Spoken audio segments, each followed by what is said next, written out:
अब मैं बड़े सम्मानित हमारे जो मुख्य अतिथि जैन साहब उनसे निवेदन हुआ, पद्मश्री जो राष्ट्रपति से सम्मानित हैं उनसे निवेदन करूंगा मंच में आए, अपने विचार रखें।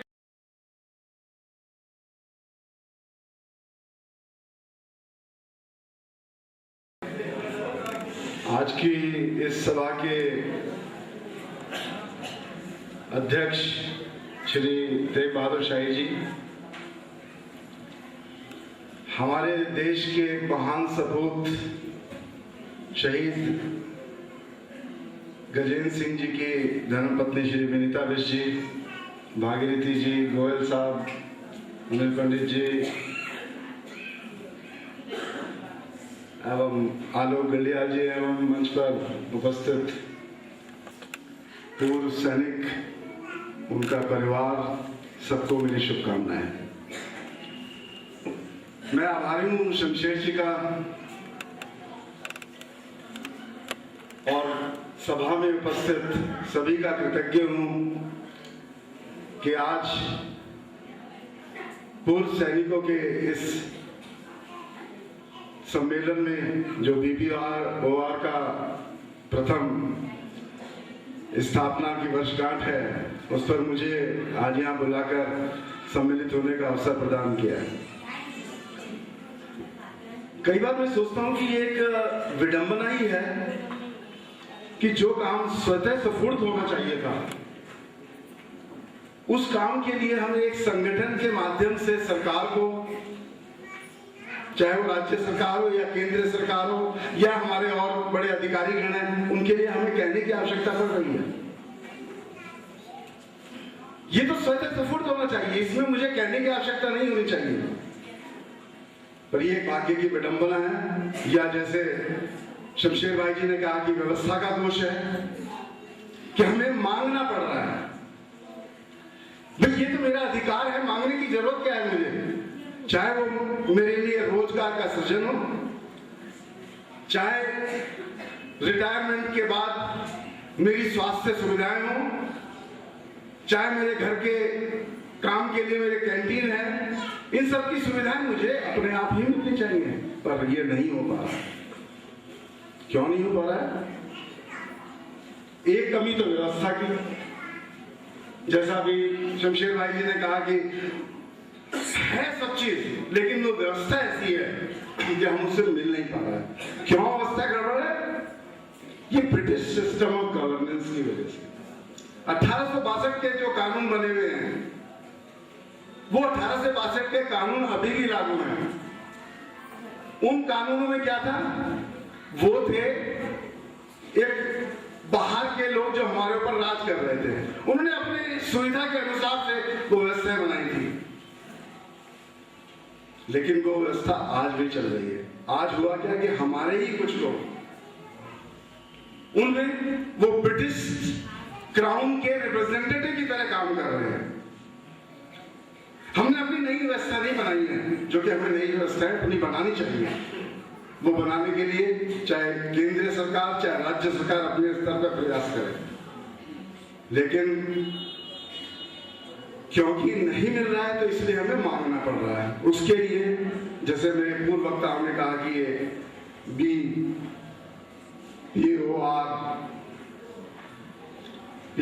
जो ये संगठन बनाया गया है, इसमें एक शक्तिशाली नेतृत्व मैं देख रहा हूँ शमशेर सिंह बिष्ट जी का, जिनके मन में जोश भी है, होश भी है, कम कार्य करने की क्षमता भी है।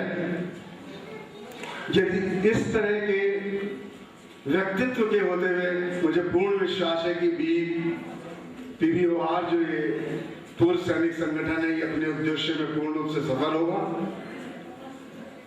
और शमशेर भाई जी का तो मुझे पता है कि जब भी मैं थोड़ा बहुत ECHS के माध्यम में जो स्वास्थ्य सुविधाएं जो पूर्व सैनिकों को सरकार दे रही है, उसके माध्यम से बहुत से लोगों से जुड़ा हुआ हूं कि जब भी आते हैं वो किसी के लिए भी पहले मुझे फोन करेंगे। मेरे पहुंचने से पहले ही वहां पर इमरजेंसी में मैं देख रहा हूं कि शमशेर भाई जी खड़े हैं। क्यों खड़े हैं? तो उनके परिवार का आदमी नहीं है, लेकिन वो परिवार ने इस पूरे संगठन को इस पूरी शक्ति को वो अपना परिवार मानते हैं, चाहे रात का समय हो चाहे दिन का समय हो। जो मेरे से सहायता हो सकती है वो मैं अपनी तरफ से करने की कोशिश करता हूँ। दो लोगों का मेरे मन में बहुत सम्मान है, एक शिक्षक और एक रक्षक। शिक्षक टीचर्स ने मुझे बनाया, हमें पढ़ाया, आज हमें इस तरह मुकाम पर पहुंचाया कि हम लोग आज एक सम्मानपूर्ण जीवन बिता सकें। लेकिन यदि सैनिक नहीं होंगे, रक्षक ही नहीं होंगे, तो जब हम खुद ही नहीं होंगे तो हम उसका करेंगे क्या? तो जब भी मेरे पास, मैं एक स्वास्थ्य सेवाओं में जो थोड़ा बहुत अपने से कार्य हो पा रहा है वो कर रहा हूँ, लेकिन मेरे पास यदि शिक्षक और एक आर्मी का कोई भी पर्सन मेरे पास आता है तो मेरा मस्तिष्क उसके प्रति नमन में अपने आप ही झुक जाता है। और ये सम्मान हमेशा बना रहेगा। इस सम्मान के लिए, इसके जो भी मेरे से बन सकेगा मैं करूंगा। मैं आज इस संगठन को पूर्ण विश्वास दिलाता हूं कि अपने स्तर पर, और जब भी मेरी अधिकारियों से या मंत्रीगणों से या मुख्यमंत्री से कभी इस विषय में जब भी वार्ता होगी, आपकी समस्याओं को उनके सामने जरूर रखूंगा। और ये भी रखूंगा कि ये समस्याएं या उनकी जो मांगे हैं, ये मांगे खाने पीने के लिए नहीं है, ये है सम्मान के साथ अपने हक के लिए जीने की लड़ाई, और वो उनको पूर्ण रूप से मिलनी चाहिए। जो मेरे स्तर पर प्रयास होगा, आप मेरे स्तर पर हर तरह की अपेक्षा कर सकते हैं। जो मैं स्वास्थ्य में सेवाएं दे रहा हूँ उसके लिए तो मैं हमेशा 24 घंटे हमेशा हाजिर हूँ, लेकिन उसके अलावा भी जो भी मेरे से सुविधा आप लोगों के प्रति जो मेरे से बन पाएगा मैं करूंगा। इसी विश्वास के साथ, इन्हीं दो शब्दों के साथ मैं पुनः धन्यवाद देता हूं कि मुझे यहाँ पर आने के लिए, आपके बीच में रहने के लिए, मुझे सम्मिलित होने के लिए शमशेर भाई जी ने मुझे आमंत्रित किया और यहाँ सम्मिलित होने का मुझे अवसर प्रदान किया। धन्यवाद।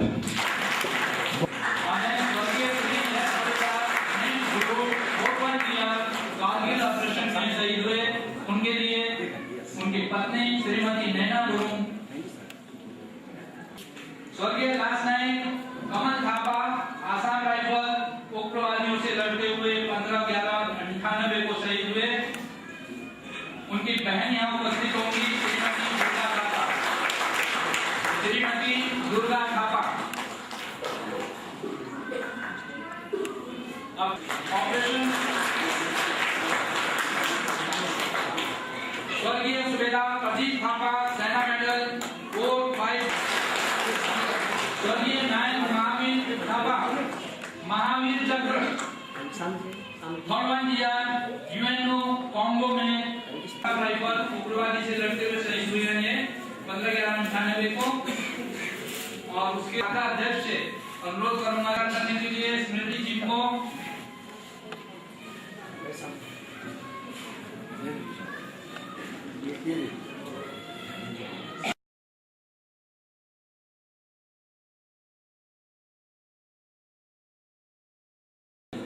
सैनिक कल्याण मंत्री श्री दिवाकर फर्जी है, वो उपयुक्त व्यक्ति है जो कि सैनिक कल्याण विभाग उनके पास है, तो क्यों न उनको यहाँ पर मुख्य अतिथि के तौर पर बुलाया जाए।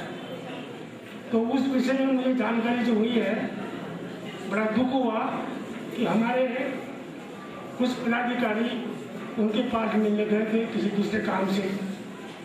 उनको 4-5 घंटे तक बाहर बड़ी मुश्किल से उनको समय लेकर बताओ उनसे बातचीत। तो ऐसे कल्याणकारी जो हमारे मंत्री महोदय हैं, जो सैन्य कल्याण विभाग संभाले हुए हैं, हमारे पूर्व सैनिक वहाँ पर जाते हैं किसी समस्या को लेकर के, तो वो अपना समय क्यों नहीं दे पाते हैं। आप लोगों को याद होगा वो महानुभाव कौन है, श्री दिवाकर फर्जी है, यूकेडी के हैं, और उनको आप लोगों ने अखबार में पढ़ा होगा, उनको फील्ड मार्शल भी कहा जाता है। अरे भाई, ये फील्ड मार्शल दूसरा कहाँ से आ गया? फील्ड मार्शल तो एक ही है हमारे पास, स्वर्गीय जनरल SFJ माइक साहब, जिन्होंने 71 की लड़ाई में, बांग्लादेश की लड़ाई में 91,000 पाकिस्तानियों को घुसने की कोशिश की। उनकी सैन्य क्षमता, दूरदर्शिता के कारण इतना जो उन्होंने कई बार की उपाधि उनको दी। तो इस तरह से मेरा कहने का मतलब ये था कि हम जब तक हम अपने आप में सक्षम नहीं होंगे तब तक कोई आपको नहीं पूछेगा। 1 वर्ष के दौरान इस पीवीआर संगठन ने जो उपलब्धियां प्राप्त की है आपको बता दिया गया है। इस 1 वर्ष के दौरान हमारे इस संगठन में 2000 से ज़्यादा सदस्य जुड़ चुके हैं। ये बहुत ही बड़ी उपलब्धि है। इस संगठन ने आप देहरादून के अंदर जितने भी ज़्यादा से ज़्यादा संगठन सदस्य बना सकते हैं, बनाने के पश्चात उत्तराखंड के दूसरे जिलों में भी जहाँ पर हमारे पीवीआर संगठन बहुत ज़्यादा सदस्य हैं वहाँ पर भी जाकर के उनको इस संगठन के साथ जोड़ने का ही प्रयास करेंगे। आप लोगों से भी मेरा निवेदन है कि आप ज़्यादा से ज़्यादा संख्या में पीवीआर संगठन से जुड़े। पीवीओआर संगठन जो है सेना के 3 अंगों की सेना पीवीआर के लिए है। इसमें आर्मी, नेवी, एयरफोर्स के पीवीआर परिवार सम्मिलित है। यद्यपि इस उत्तराखंड में एयरफोर्स, नेवी के हमारे पीवीआर जवान बहुत नगण्य है, तथापि यदि कहीं है यहाँ पर भी हम उनका स्वागत करेंगे, उनका आह्वान करेंगे कि वो भी आप हमारे इस संगठन के साथ जुड़ें और आप अपनी जो समस्याएं हैं जो भी है उसको सॉल्व करने के लिए हमारी संगठन को मौका दें। आज आप लोग इतनी बड़ी संख्या में आए, हमारे विभिन्न वक्ताओं की तरफ से जो कुछ उन्होंने विचार प्रकट किए, आप लोगों ने बड़े ध्यानपूर्वक सुना उनको, मैं उसके लिए बहुत बहुत आभारी हूँ। धन्यवाद।